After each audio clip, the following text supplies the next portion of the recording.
नमस्कार माझे मित्र-मैत्रिणी, तुमचं स्वागत आहे नर्सिंग ऑफिसर आरती या यूट्यूब चॅनलवरती. तर आज आपण बघणार आहोत मिझोरामची वॅकन्सी निघालेली आहे.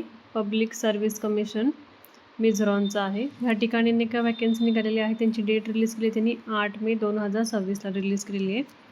तर आपण ह्या ॲडव्हर्टाईजमेंटमध्ये काय दिले ते बघणार आहोत. ही 26 आणि 27ची ॲडव्हर्टाईजमेंट काढलेली आहे त्यांनी आणि ही वेबसाईट आहे त्यांची. ह्या वेबसाईटवरती जाऊन तुम्हाला PDF भेटेल आणि फॉर्म पण फिलअप करायचं कसं आहे तेही समजेल. PDF मध्ये सगळं डिटेलमध्ये दिलेलं आहे.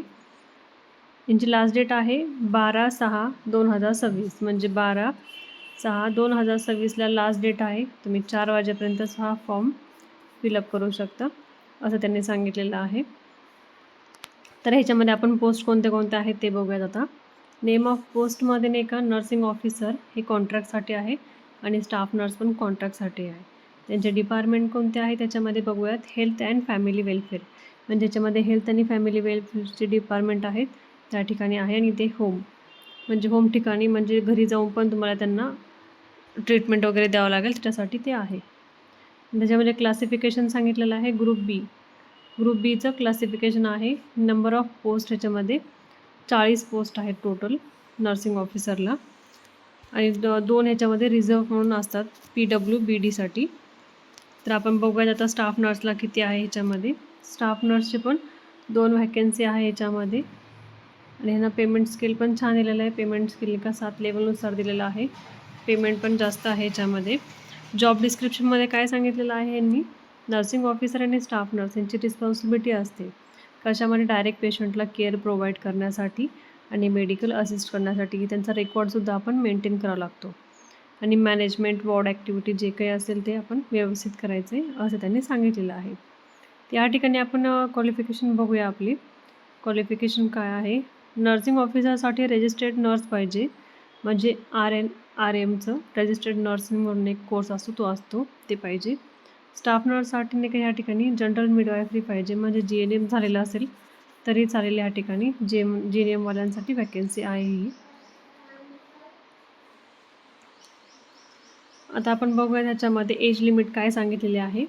एज लिमिट ह्यांनी 21 वर्षापासून स्टार्टिंग सांगितली तर 35 इयरपर्यंत म्हणजे 21 ते 35च्या इयरमध्ये तुम्ही कधीही हा फॉर्म फिलअप करू शकता असं सांगितलेलं आहे.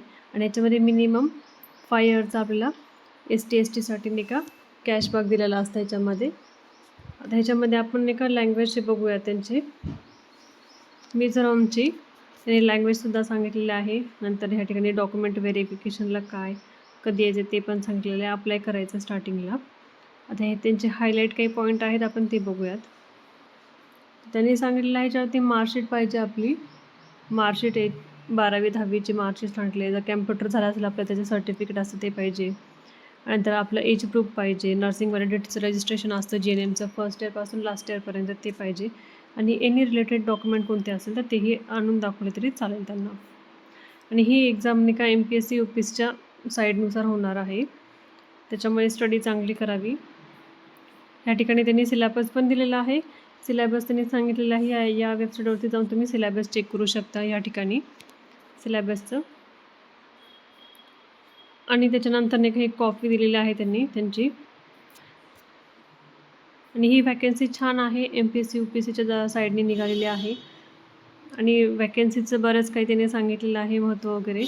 8 मेपासून हे फॉर्म निघालेले आहेत. 8 मे ते 8/5/2026ला फॉर्म रिलीज झाले ते 12/6/2026पर्यंत हे फॉर्म असणार आहेत.